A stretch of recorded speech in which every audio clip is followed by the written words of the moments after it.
Supreme court আজকে ওই disqualification petition যেটা করেছিলাম আর্টিকেল 32, যেটা স্পিকার ডিসাইড করেনি এখনো পর্যন্ত, তাতে নোটিশ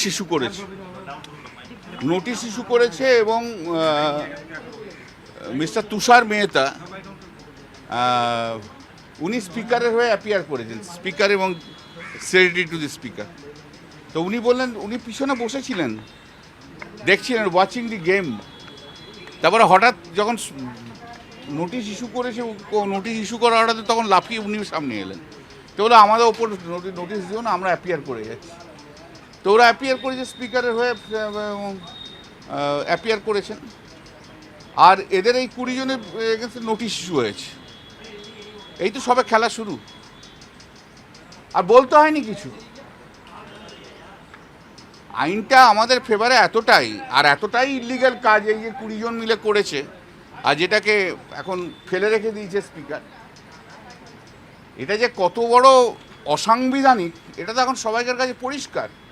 সেই জন্য আপনারা বলছিলেন কি বললেন, আপনি আর বলার দরকার হয়নি, নিজেরাই নোটিশ ইস্যু করে দিয়েছে। অনেকদিন পর একটা মামলায় মুখ খুলতে হলো না, এমনি নোটিশ ইস্যু করেছে। এই তো সবে 20, দেখো না এবার 20 জনের কি হয়। ওই ভূপেন শেঠ আছে একজন, আরেকজন ওই শকুনি মামা আছে পার্লামেন্টের। এরা পার্লামেন্টটাকে তো নষ্ট করে দিয়েছে, একজন টাকার থলে নিয়ে ঘুরছে আর একজন শকুনিগিরি করছে। তো তাদেরকে দেখো না কি হয়, দেখতে থাকো।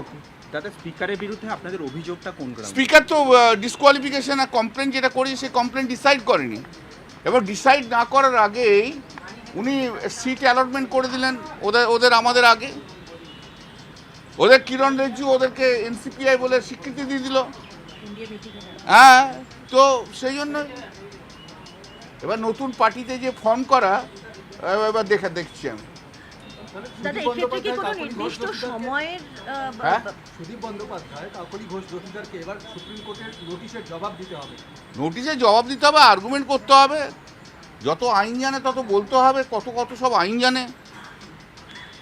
দাদা, একটা নির্দিষ্ট সময়সীমার কথা রয়েছে যার মধ্যে, কারণ আজকে বিচারপতি জয়মাল্য বাগচি উল্লেখ করছিলেন যে একটা স্টিপুলেটেড টাইমের মধ্যে। নিশ্চয়ই স্টিপুলেটেড টাইমটা এর আগে 2020 সালে সুপ্রিম কোর্ট বলেছিল 3 মাসের মধ্যে করতে হবে। 3 মাস পেরিয়ে গিয়েছে না, এখন 2 মাস হয়ে গেছে। এই 2 মাস হয়ে গেছে, আর 1 মাস বাকি। কিন্তু কমপ্লেনটা দেওয়ার পর থেকেই স্পিকার তো ওদের ফেভারেই অর্ডার পাস করছে।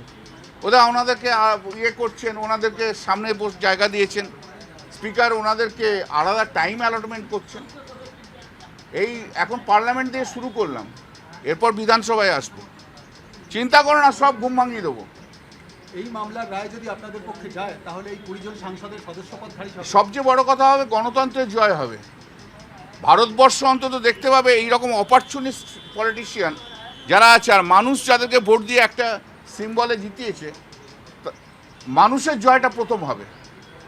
আমাদের জয় পরের কথা, এটা গণতন্ত্রের জয়, সংবিধানের জয় হবে।